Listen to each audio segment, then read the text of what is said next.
தாய் தமிழ் உறவுகளுக்கு வணக்கம். தமிழக வெற்றி கழகத்துடன் உடனான உறவு முறிந்துவிட்டது என்று அதிகாரப்பூர்வமாக அறிவித்தார். தமிழக வெற்றி கழகத்துடன் உடனான உறவு முறிந்துவிட்டதாக அதிகாரப்பூர்வமாக அறிவித்தார் என்ற தலைப்பில் இந்த காணொளியை நாம் காண்கிறோம்.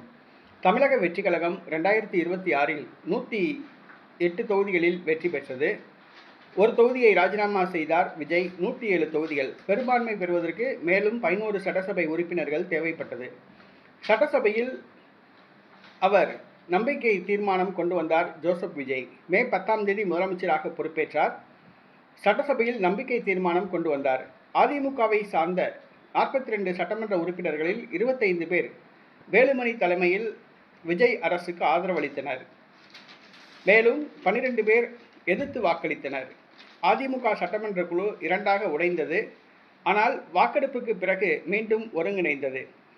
விஜய் அரசுக்கு ஆதரவாக வாக்களித்தவர்களில் 6 பேர் தங்கள் பதவியை ராஜினாமா செய்துவிட்டு தமிழக வெற்றி கழகத்தில் இணைந்து விட்டார்கள்.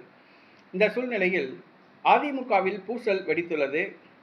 அதிமுகவில் துணை பொதுச் செயலாளராக நியமிக்கப்பட்ட SP வேலுமணி அவர்கள் தமிழக வெற்றி கழகத்துடன் உடனான உறவு முறிந்து விட்டதாக அதிகாரப்பூர்வமாக அறிவித்துள்ளார். தமிழக வெற்றி கழகத்துக்கும் தங்களுக்கும் உறவு ஏதும் இல்லை என்று அறிவித்துள்ளார்.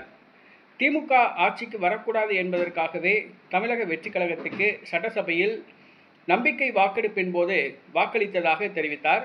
தற்போது தமிழக வெற்றி கழகத்துடன் ஒட்டுமில்லை, உறவும் இல்லை என்று அறிவித்துள்ளார். அதே நேரத்தில் அதிமுகவில் எடப்பாடி பழனிசாமியுடன் ஆரோக்கியமான கருத்து வேறுபாடு உள்ளதாக அறிவித்துள்ளார். சமீப காலமாக அதிமுகவில் பூசல் வெடித்துள்ளது.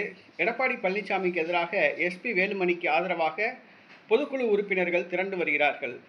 அவர்கள் எடப்பாடியை நீக்கிவிட்டு SP வேலுமணியை பொதுச் செயலாளர் ஆக்கலாம் என்று கூறப்படுகிறது.